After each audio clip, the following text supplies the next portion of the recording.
Perkenalkan, nama saya Agustina SSIT MKM, Sarjana Sains Ilmu Terapan, Magister Kesehatan Masyarakat. Saya adalah dosen tetap di program studi Diploma 3 Kebidanan Fakultas Kesehatan Universitas Al-Muslim. Pada semester ini, saya mengampu mata kuliah Asuhan Kebidanan Neonatus, Bayi dan Balita, yaitu sebesar 4 SKS. Pada mata kuliah ini terdiri dari 3 teori dan 1 praktik. Metode pembelajaran yang saya gunakan yaitu menggunakan metode DEA, yaitu Delivery, Interaction, dan Assessment. Deskripsi mata kuliah ini adalah memberikan kemampuan kepada mahasiswa untuk memberikan asuhan pada neonatus, bayi dan balita untuk dari dasar pengetahuan, sikap, dan juga keterampilan. Capaian pembelajaran pada mata kuliah Askep Kebidanan Bayi dan Balita ini menunjukkan sikap bertanggung jawab, kemudian menguasai metode, teknik, dan pengetahuan dalam presentasi asuhan kebidanan, dan juga menguasai pengetahuan tentang jenis-jenis dan gejala komplikasi pada masa kehamilan, persalinan, hingga bayi baru lahir. Kemudian ada keterampilan umum, yaitu mampu menunjukkan kinerja yang bermutu dan terukur sesuai dengan standar prosedur operasional dalam memberikan pelayanan dan asuhan kebidanan. Kemudian keterampilan khusus, di sini mampu melakukan deteksi dini kelainan pada kehamilan, persalinan, pasca persalinan, bayi baru lahir, dan juga bayi dan balita. Adapun bahan kajian yang dipelajari pada asuhan kebidanan neonatus bayi dan balita, yaitu yang pertama ada konsep dasar neonatus bayi balita, ada adaptasi fisiologi neonatus, konsep dasar penilaian bayi baru lahir, pemeriksaan fisik pada bayi baru lahir, kemudian ada kebutuhan dasar neonatus bayi dan balita, dan juga ada evidence base dalam asuhan neonatus bayi dan balita, konsep tumbuh kembang bayi dan balita, deteksi dini komplikasi neonatus bayi dan balita, penyulit dini dan komplikasi neonatus bayi dan balita, asuhan kebidanan serta melakukan evaluasi yang sudah yang diberikan pada neonatus bayi dan balita, sehingga ada kolaborasi dan rujukan kasus kegawat daruratan, dan yang terakhir yaitu dokumentasi asuhan neonatus bayi dan balita. Metode pembelajaran mata kuliah asuhan kebidanan neonatus bayi dan balita, yaitu di sini kita melakukan berbagai metode. Ada yang pertama itu menggunakan metode ceramah, yaitu diskusi juga. Kemudian ada project based learning, kemudian ada studi kasus, dan juga ada demonstrasi praktikum di laboratorium. Kriteria penilaian atau asesmen hasil proses pembelajaran mencakup kehadiran yaitu 15%, sikap 10%, tugas 20%, kuis 15%, UTS atau ujian tengah semester 20%, dan UAS 20%. Adapun beberapa referensi yang digunakan pada mata kuliah ini yaitu ada Dwindra Okta, yaitu buku ajar asuhan kebidanan neonatus, kemudian ada Davis Loma dari McDonald Sharon 2012 terkait pemeriksaan kesehatan bayi, dan juga dari Mario Dani Anik 2014 yaitu asuhan neonatus bayi dan balita, Sojiningsi dan Ranu Eji NGD 2015 terkait tumbuh kembang bayi. Kemudian ada beberapa referensi pendukungnya. Berbagai macam teori dapat dilihat di LMS atau Learning Management System di Universitas Al-Muslim. Berikut proses pembelajaran mata kuliah asuhan kebidanan neonatus bayi dan balita yang saya lakukan di dalam kelas. Assalamualaikum warahmatullahi wabarakatuh. Waalaikumsalam warahmatullahi wabarakatuh. Selamat pagi adik-adik, apa kabar hari ini? Baik. Sudah sarapan? Sudah. Alhamdulillah ya. Sebelum kita belajar, mari sama-sama kita baca doa dulu. Doa dimulai. Bismillahirrahmanirrahim. Rabbi shrah li sadri wa yassir li amri wahlul 'uqdatam min lisani yafqahu qawli. Rabbi zidni ilman warzuqni fahman. Saya akan mengabsen absensi dulu daftar kehadiran adik-adik. Nanda Safira, Nova Eliza, Putri Syifa Hasyawa, Rahmi Putri, Syifa Fuada, Tasya Nabila, Zuhra, Ridatul Hajja, Ulfa Mahira. Hari ini kita akan masuk kepada materi kebutuhan dasar neonatus bayi dan balita. Adik-adik sebelumnya apakah sudah tahu tentang kebutuhan dasar pada neonatus bayi balita? Ada yang sudah tahu? Apa itu neonatus? Usia Bayi balita, bayi di bawah umur 5 tahun. anak di bawah 5 tahun. Bukan bayi ya, anak di bawah 5 tahun. Anak ya ada terkait 3. Asuh, ASI, dan rasa. Yang pertama ada fisik, biomedik, ada kasih sayang dan juga stimulasi dini. Kita lihat yang mana aja pembagiannya. Ya, ini dia kebutuhan fisik untuk biomedis. Yang tadi yang disebut ASU ya. Yang pertama ada pangan. Pangan itu termasuk di dalamnya adalah makan. Seperti kalian bilang tadi. Nutrisi yaitu makanan. Minum, makan itu adalah suatu kebutuhan yang pokok untuk kebutuhan manusia. Apalagi untuk bayi ya. Bayi itu butuh makan nggak? Kalau bayi baru lahir, apa yang dia butuh? ASI. Pastinya kebutuhan nutrisi yang pertama adalah ASI. Oke, yang kedua ada perawatan dasar. Imunisasi. Sudah ya, kita sudah belajar imunisasi kemarin. Ada berapa jenis imunisasi? Ada 5. Yang pertama saat dia baru lahir. Kedua kemudian ada polio. Apalagi iya, difteri, pertusis, tetanus. Dan yang terakhir polio sudah. Polio dan campak. Ada 5 imunisasi dasar. Itu termasuk kebutuhan dasar pada anak. Kemudian ada pengobatan jika anak sakit. Perlu nggak? Kenapa perlu anak itu berobat saat sakit? Karena kalau tidak diobati maka kita akan bertambah parah sehingga bisa terjadinya komplikasi yang bisa menyebabkan kematian pada anak. Makanya kita harus segera melakukan pengobatan pada anak-anak yang sakit. Kemudian ada papan atau pemukiman yang layak. Ini maksudnya apa? Iya, tempat tinggal rumah. Kalau bayi itu harus tempat yang nyaman, yang hangat, yang memang dia tidak ada polusi. Kemudian ada hygiene, perorangan ataupun sanitasi lingkungan. Ini juga salah satu hal yang sangat penting, terjauh dari polusi dan juga limbah. Ini adalah kebutuhan dari ASU. Ya, berarti ini yang termasuk ASU pada anak. Bisa diingat, bisa dipahami. Dari segi fisik inilah yang dibutuhkan seorang anak, baik dari dia neonatus sampai prasekolah. Yang terakhir ada kesegaran jasmani. Neonatus, apakah bayi baru lahir itu kita rekreasinya itu contohnya seperti apa maksudnya? Apakah kita bawa ke laut, healing gitu, gimana contoh rekreasi pada anak? Ya, mengajak anak salah satunya liburan. Kalau bayi gimana cara rekreasinya? Ajak bermain ya, salah satunya boleh diajak bermain dengan membeli mainan, apalagi menstimulasi dengan gerakan. Dan hal yang sangat penting untuk anak itu adalah orang tuanya.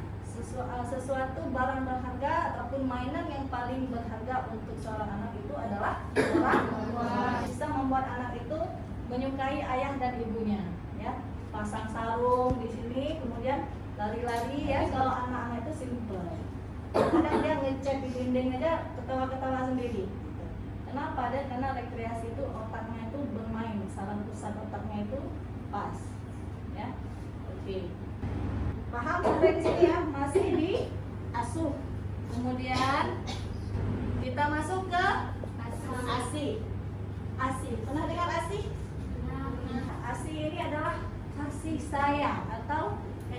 terdiri dari orang terdekat, khususnya keluarga ayah atau ibu. Paling penting adalah seorang ibu. Makanya kalian ini kan calon ibu ya? Siap jadi calon ibu? Siap. Harus siap. Kenapa? Kalian adalah madrasatul ula, sekolah pertama bagi anak-anak. Children see, children do. Anak-anak itu akan melihat dari keseharian Anda dan dia akan meniru ataupun melakukan. Istilahnya kaset kosong ya. Semuanya dia itu akan meniru apa yang kalian lakukan. Kalau mama itu sering sedih, gak heran anak itu dia juga bakal sedih. Nih, nonton, mama mau shopping dulu gitu, ataupun anaknya dikasih game biar lale. Padahal itu salah satu cara yang salah. Kenapa tidak saat dia memberikan HP kita tetap duduk di sampingnya, menanyakan apa sih yang adik nonton? Mama pengen lah nonton di samping adik, apa yang adik nonton? Jadi dia akan merasa terikat. Ada yang namakannya ASI, kebutuhan emosi anak dan ibunya itu sama, terkontrol. Anak tidak sendiri, kita tidak sendiri. Yang kedua ada emosi yang disebut ya, ada perasaan senang, sedih, bahagia, terharu, cinta, ya di situ ada termasuk emosi. Makanya jangan bilang langsung seorang ibu tidak sanggup mengontrol emosi. Kalau kita lihat apa latar belakang banyak sekali. Anak itu bukan anak ibu aja ya, tetap anak berdua. Yang namanya rumah tangga itu bukan sendiri, tetapi berdua. Dan rumah tangga itu seperti tangga, ada saatnya naik, ada saatnya turun. Begitu juga dengan emosi. Kemudian ada psikososial. Psikososial ini apa sih? Pernah dengar nggak? Iya, orang kurang berinteraksi. Kalau Sayyidina Ali mengatakan, didiklah anakmu sesuai zamannya, ya.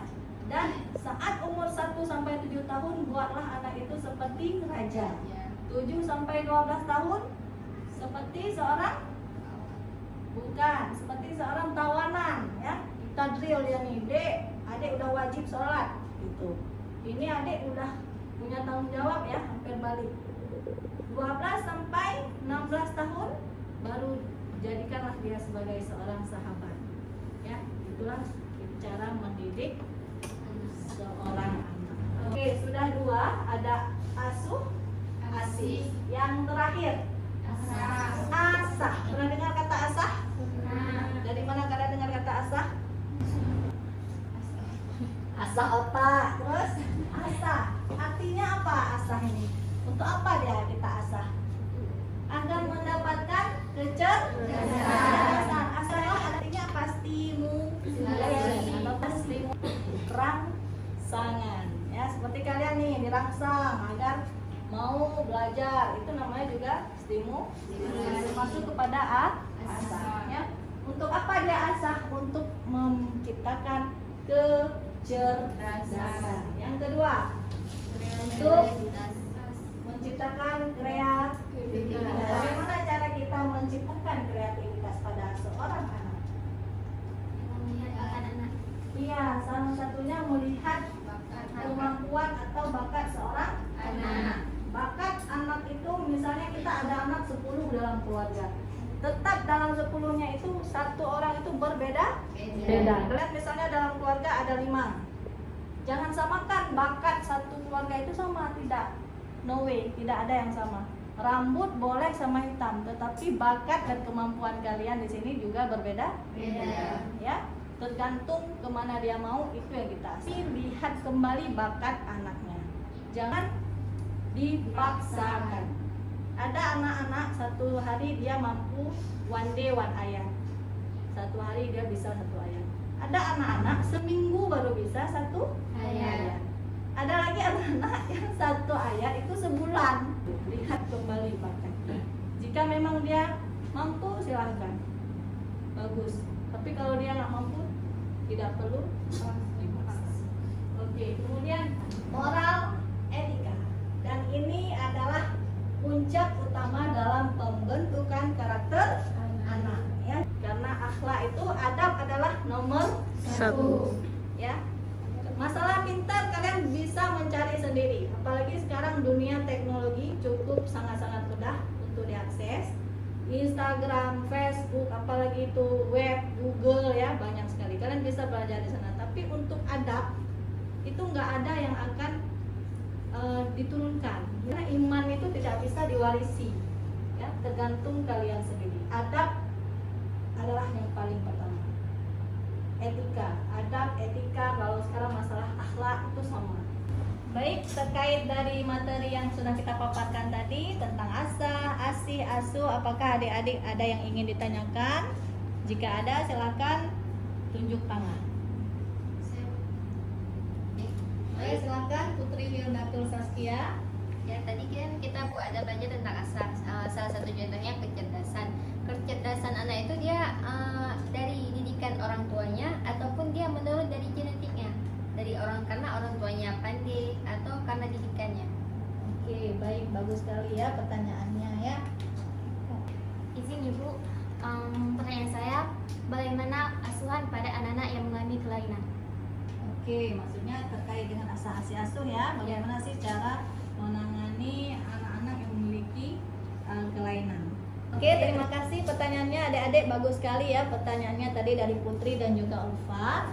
Terkait pertanyaan dari Putri, yang pertama yaitu bagaimana sih tingkat pola asuh terkait dengan kecerdasan ya? Apakah kecerdasan itu diturunkan atau memang gara-gara dia memiliki kepintaran sendiri ya? Yang pertama, kecerdasan itu adalah diturunkan, terutama diturunkan oleh gen seorang ibu. Makanya tadi saya sudah pernah bilang ya, ibu itu adalah madrasatul ula, sekolah yang pertama. Sebaik apapun sekolah kalian taruh di anak kalian itu, sekolah swasta misalnya sekolah mahal, jika orang tuanya itu tidak bisa mempolakan dia di rumah, dia itu juga sama dengan zon ya. Jadi pola pertama adalah gen. Yang kedua, pola asuh dari orang tua. Itu jelas, jika orang tua yang memang tidak memiliki cara asuh ataupun cara memberikan pendidikan yang tidak tahu, berarti dia tidak akan berhasil dalam mendidik anak. Banyak sekali kita lihat bukan dari orang yang kaya ya. Pendidikan orang berhasil itu bukan karena dia memiliki orang tuanya kaya, tetapi karena dia memiliki ilmu pendidikan dari orang tua yang kaya dengan ilmu pendidikan. Itu makanya sangat berpengaruh. Anak-anak cerdas akan diturunkan karena orang tua yang cerdas. Jika orang tuanya, istilahnya mohon maaf kita bilang, memiliki keterbatasan ataupun pola IQ-nya yang kurang, anak juga akan diturunkan. 80% ya dari seorang ibu. Kemudian tingkat pendidikan. Tingkat pendidikan anak juga akan dipengaruhi oleh tingkat pendidikan seorang ibu. Oke ya, paham bagaimana Putri? Apakah jelas jawabannya? Ada yang mungkin ingin menambah? Mungkin Bu, menurut saya begini gitu. Ada? Atau pas?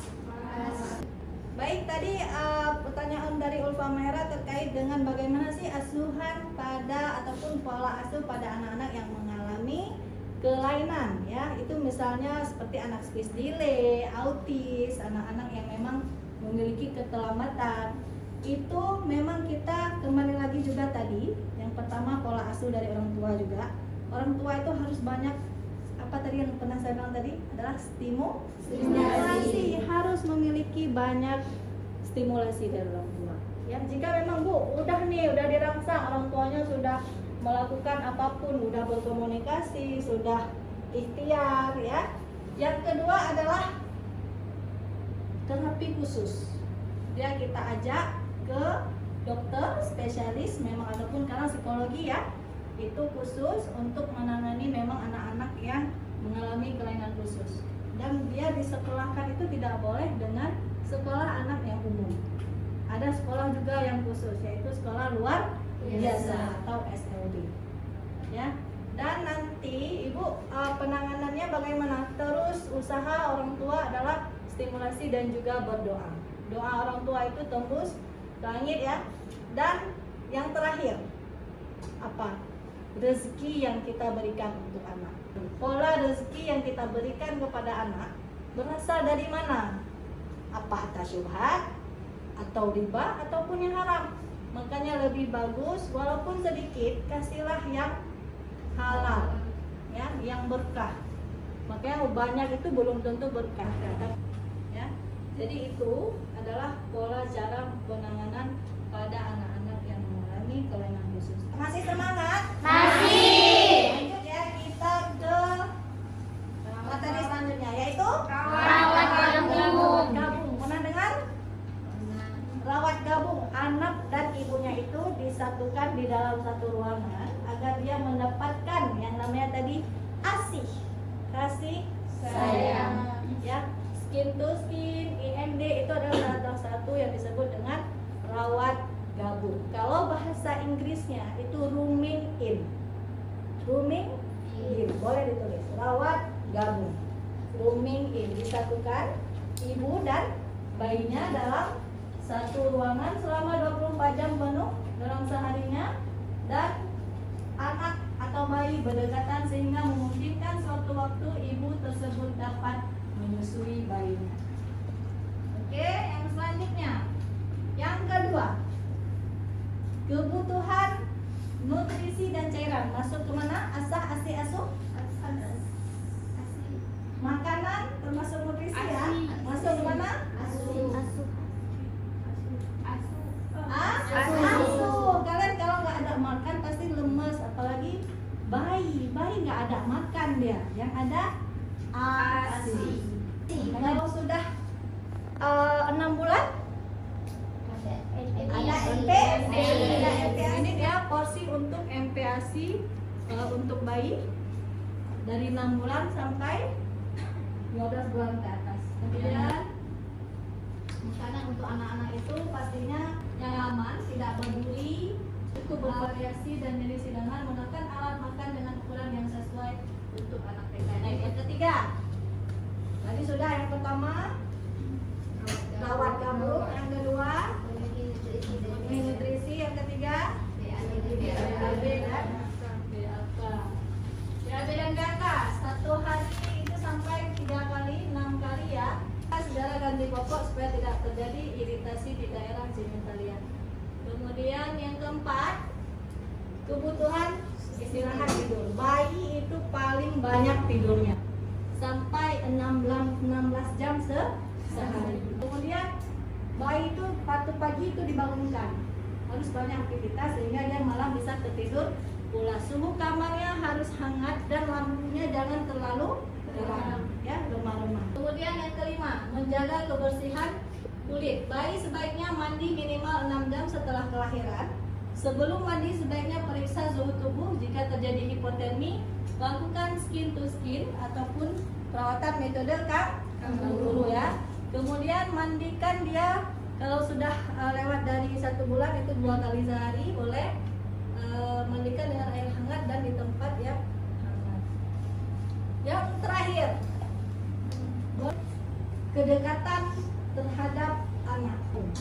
Bonding attachment ini boleh dilakukan oleh ayah, ibu dan juga keluarga. Sering-sering ajaklah anak itu berkomunikasi, kita cintai. Anak-anak yang dekat dengan orang tua dia memiliki keteguhan yang dalam, kemandirian yang kuat dan juga kesuksesan nanti saat dia dewasa. Manfaatnya bayi merasa dicintai, diperhatikan, merasa aman, berani dan juga bisa terhambat dari gangguan-gangguan luar. Kayak anak-anak yang kena kenakalan remaja ya, kemudian kena narkoba, itu salah satunya kurang dekat dengan orang tua. Kesimpulannya untuk hari ini adik-adik, di dalam kebutuhan dasar yang 3 tadi, asuh, asah dan asi, 3A ya, itu jika kita sudah melakukan hal-hal yang tadi akan mempengaruhi tumbuh dan perkembangan anak secara optimal. Yang terakhir, jika udah anaknya hebat, pertumbuh kembangnya normal, maka terjadilah manusia yang disebut manusia yang berguna. Makanya jika kalian nanti mau generasi kita itu baik, lakukanlah 3A, asah, asih, asuh, sehingga menciptakanlah anak-anak yang memiliki pertumbuhan dan perkembangan yang optimal sehingga menciptakan generasi manusia yang berguna. Rahmatan lil alamin. Baik, dari hasil pemaparan kita tadi ada yang bisa menyimpulkan mungkin sedikit, boleh? Siapa yang mau? Oke, boleh Putri, silakan. Baik, izin saya akan menyimpulkan materi yang kita pelajari ini yaitu tentang kebutuhan khusus pada neonatus, bayi dan balita. Untuk bayi adalah neonatus adalah bayi yang baru lahir berusia dari 0 sampai 28 hari, dan sedangkan bayi yang berumur sampai 2 dan dalam ini kita harus untuk memenuhi kebutuhan bayi, balita dan adalah asah, asuh dan asi. Untuk asah adalah kebutuhan pangan, sandang, dan kemudian asi adalah kebutuhan hubungan antara ibu dan anak, hubungan kasih sayang, emosional. Sedangkan asah tentang kecerdasan anak, kecerdasan, stimulasi, dan juga tentang keagamaan. Kemudian yang dibutuhkan juga dalam kebutuhan anak ini adalah ada perawatan dalam perawatan gabung atau rooming, ada kebutuhan nutrisi dan cairan, BAB dan BAK, kebutuhan kebersihan kulit, body attachment, dan juga untuk pertumbuhan anak yang perlu diperhatikan adalah apabila anak tumbuh kembangnya berat badannya tidak pernah naik, BB yang tidak pernah naik, TB nya juga tidak sesuai, kemudian tidak aktif, dan juga harus dipenuhi adalah kebutuhan nutrisinya. Yang 3A ini yaitu asah, asi, dan asuh sudah terpenuhi kepada anak, maka akan menciptakan anak yang berkembang optimal dan juga berguna ke depannya. Terima kasih. Oke, baik sekali ya teman-teman. Kemudian ada lagi nggak? Satu lagi aja. Satu lagi, ini tadi udah hampir sempurna ya. Tadi Putri menjelaskan kesimpulannya. Ada nggak satu lagi yang di belakang? Zahratul Humaira, coba. Jangan dua orang aja yang ngomong. Baik, dari 3A yaitu asah, asi, dan asuh bisa membuat anak menjadi tumbuh kembangnya dan perkembangannya lebih optimal. Dan anak bisa menjadi manusia yang berguna bagi agama, nusa, dan bangsa. Baik, terima kasih adik-adik atas perhatiannya hari ini, dan juga sudah tadi dari awal ya kita memahami tentang asah, asi, dan asuh. Semoga apapun yang kalian dapat hari ini dan bermanfaat bagi kalian ke depannya, sehingga nanti kamu menjadi generasi penerus bangsa yang soleh, soleha. Saya ucapkan terima kasih dan saya akhiri. Wabillahi taufiq wal hidayah. Wassalamualaikum warahmatullahi wabarakatuh. Waalaikumsalam.